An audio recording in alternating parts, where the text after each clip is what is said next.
I'm Jordan, and I like to make cool things. I've been messing around in Unity creating Dragon Ball powers in VR. When making a VR game, it's tempting to just let the player control a pair of floating hands. From a gameplay perspective, it provides all the immersion you need. Just look at something like Half-Life Alyx, for example. But I wanted to explore including an entire model for the player, partly as a valuable learning experience that will surely come in handy for future projects, but also so that I could turn Super Saiyan and make a cool video about it. I found a model of Goku from Dragon Ball Kakarot and put it into my project. In order for this to actually feel like the player's body, the position of the model's hands and head need to follow the position of the VR headset and controllers. A very useful tool in getting something like that working is Unity's animation rigging package. This package allows you to control the animation of a model by moving and rotating the model's bones. This can be done dynamically during gameplay to create unique animations, and in our case, make the model mimic the player's actual body movements. After importing Unity's animation rigging package, I added a bone renderer component from the package onto my model of Goku. This component allows us to see all the bones inside the model and makes setting up the animation much easier by letting us select the bones we care about quickly and easily.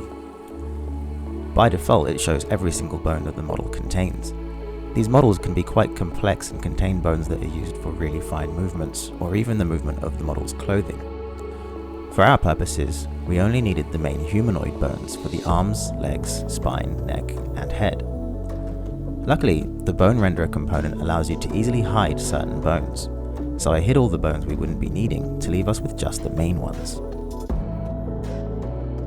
With the setup out of the way, I started by adding a 2-bone IK constraint to each of Goku's arms. IK stands for inverse kinematics, which means it uses some fancy maths to figure out what the position and orientation of the upper arm and forearm should be in order for the wrist to be in the location that I've told it to be in. Basically, this allows me to move around Goku's hands and his arms will automatically move to a realistic position to accommodate the new hand position.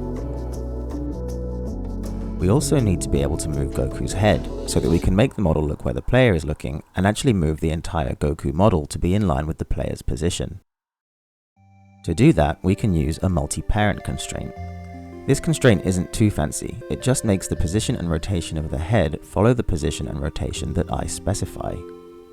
Now all I needed to do was write some code that makes the position and rotation of the constraints follow the position and rotation of my VR headset and controllers, which of course worked perfectly first try. At this point I realized that you can't actually see much of your own player model when you're in VR.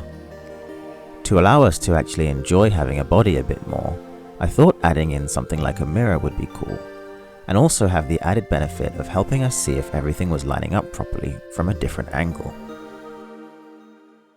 I thought making a perfect mirror would be easy, but it turns out it's a bit tricky to create a mirror that's actually realistic. I didn't really need this mirror to be perfect, so I ended up making something that was just good enough for now. I made it by adding a render texture to a quad and creating and positioning a camera game object through some code. The code made sure that the camera mirrored the player's position somewhat and also made sure that it looked back towards the player. Whatever the camera saw was then shown on the render texture. As I said already, this didn't turn out super realistic, but it was good enough to let me see what was going on. Now that I could see myself in VR, I could see just how misaligned Goku's hands were from my actual VR hands. I started the long and somewhat tedious process of hopping in and out of VR, tweaking my code in the position of my hands relative to the animation constraints. After a while I did manage to get Goku's hands to line up properly with my own, and at that point it was safe to stop rendering the Steam VR hands.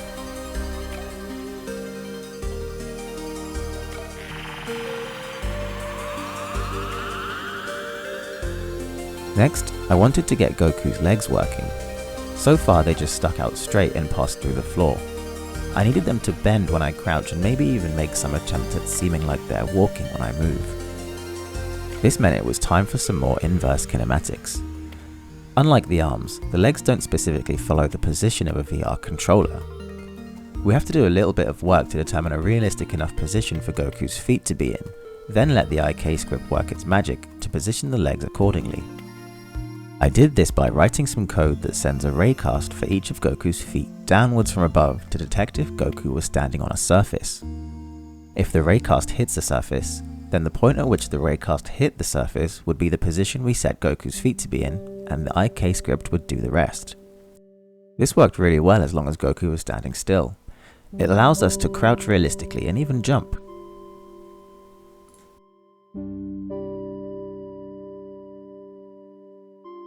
So Goku was now following my movements pretty well, but the head movement was still a bit weird. Anytime I turned my head, Goku's entire body would turn with it.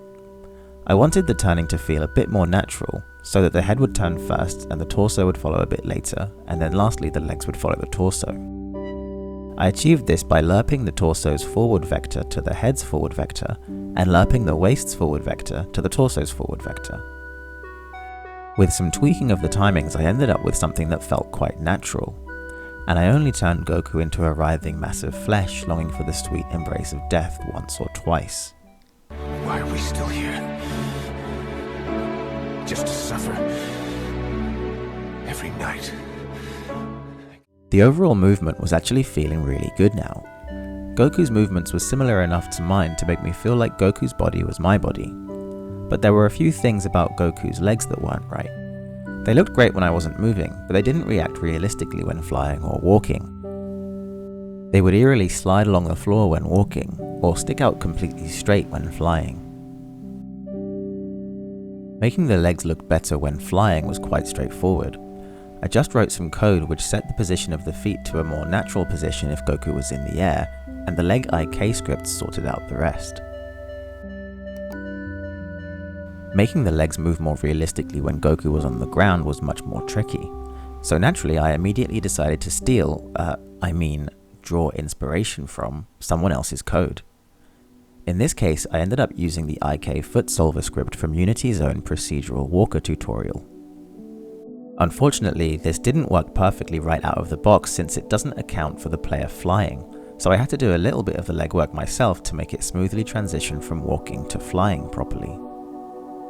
Now, I'll acknowledge that overall this effect is what we in the game development industry call hella jank, but at least his legs could move. I decided this was okay for now, but it could definitely be refined and adjusted to make it look more natural. Maybe I'll give that a go sometime, but for now, Goku was doing everything I needed him to do, and it turned out better than I thought it would. It doesn't end there though, because of course, we only completed step 1 of our 2-step plan. To become a Super Saiyan, we need a Super Saiyan version of the Goku model to swap out with the original Goku model when we transform. That meant I had to repeat the same process I had just done to get the original Goku model moving on the Super Saiyan version. Luckily, since I had already done it once, doing it again should be really easy. Unity decided to crash on me at least 20 times while I was sorting this bit out, and for some reason, the Super Saiyan model just didn't want to cooperate. But I did eventually manage to get it moving in the same way the original model moved. Now I just had to figure out how I wanted to swap the models so that it would look cool in the game. Simply swapping the models was easy enough. All I had to do was write some code to make the normal Goku model disappear and the Super Saiyan model appear. I also made it so that Goku would transform after he spent a certain amount of time charging up, since that's usually how it works in the anime. Just swapping the models without any extra visual effects or sound effects was quite anticlimactic though, so it definitely needed something to spice it up. It needed a nice big, flashy, glowy effect. I used an emissive material to create a big flash of light right at the moment I swap out the models. That, along with some sound effects, made a huge difference. Here's how it turned out in the end.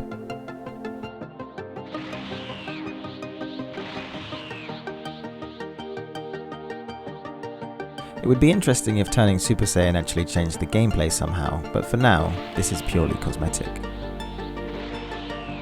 I had lots of fun making this, and I'm looking forward to using more player models in my future projects. I have so many ideas for cool VR things to make, so consider subscribing if you think you might like to see what I come up with next. I'd love to hear any ideas you might have as well. If it sounds cool, I might have a go at making it a reality. I want to give a quick shout out and a thank you to fellow YouTuber Vallum. His videos are great and his tutorials are incredibly useful and easy to follow. Most of what I achieved in this video was guided by his tutorials, so thank you Vallum. Head over to his channel to see him do a far better job at Harry Potter VR than I ever could. And of course, thank you for watching this video, for commenting, liking and subscribing.